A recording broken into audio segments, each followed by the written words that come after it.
Salut à tous, et aujourd'hui je vais vous apprendre des choses que vous ne saviez pas sur Karim Benzema, l'attaquant du Real de Madrid, hein, qui est français mais aussi algérien, mais il a pris la nationalité française, donc il est bien français.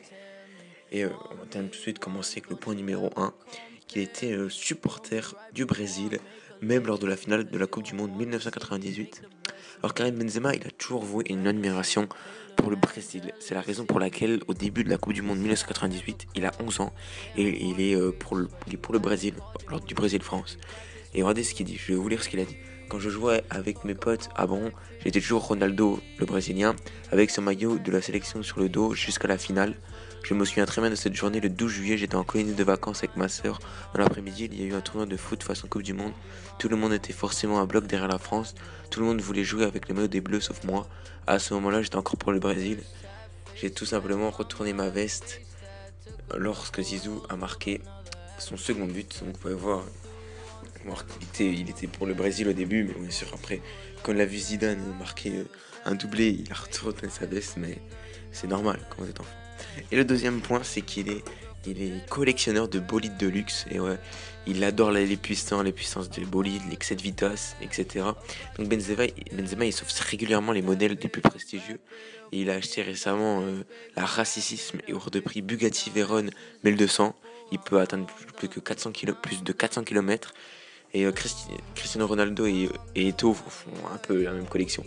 Benzema a acheté aussi une Mercedes, une Ferrari 599 GTB Fiorano ou encore une Rolls-Royce. Vous pouvez voir qu'il a les moyens. Troisième point, il s'est essayé au rap avec Rof avant de rejoindre Booba. Et ouais, deux ennemis du rap français. Ouais, donc au début, il avait fait une petite apparition dans l'album La Cuenta de Rof en 2010 dans le titre Fais-moi la passe.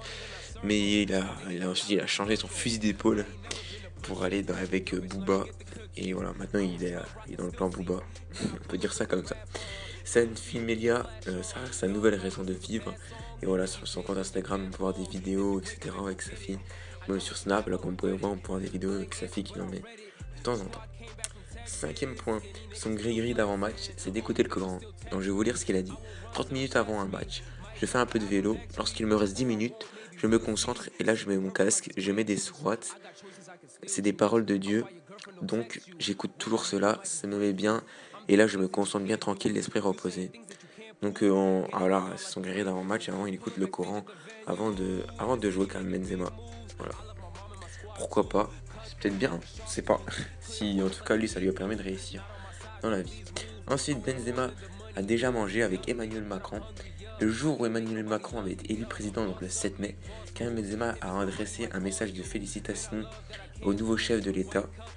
Et ce n'est pas donné car l'attaquant du Real le soutient. Donc je vais vous lire ce qu'il a dit, Benzema. Je le connais, j'ai déjà vu 3-4 fois, on a mangé ensemble, c'est un fan de foot. On a échangé, on a ensuite resté un peu en contact par message. Donc ils se connaissent, vous pouvez voir que c'est pas des grands amis, mais voilà, ils se connaissent, ils sont déjà mangés ensemble. Et voilà, petite relation entre les deux. Septième point et dernier point, donc pour Benzema, certains ont cherché à l'abattre. Vous allez être un peu choqué de celle-là. Avant l'Euro 2016, Manuel Valls, Premier ministre de l'époque, a fait en sorte que Benzema ne soit pas sélectionné. Une polémique avait éclaté et l'ancien président, donc François Hollande, était intervenu pour mettre tout le monde à sa place. Donc l'attaquant du Real en garde un souvenir très amer, regardez ce qu'il dit. Quand ton nom est cité par le Premier ministre, puis par le président de la République, ça devient compliqué. Ce sont des moments durs, mais je l'ai déjà connu des passages comme ça, où rien n'a été facile pour moi, mais après, quand on veut t'abattre, j'ai l'impression qu'on prend mon nom, qu'on me manipule dans tous les sens pour d'autres raisons que le foot, et qu'on me fait passer pour quelqu'un que je ne suis pas. Voilà. Donc voilà, Benzema, voilà, il s'est pris la tête avec Manuel Valls et après Hollande, mais il soutient Macron. Donc voilà, moi je vous dis à la prochaine, si vous avez aimé, abonnez-vous, et voilà.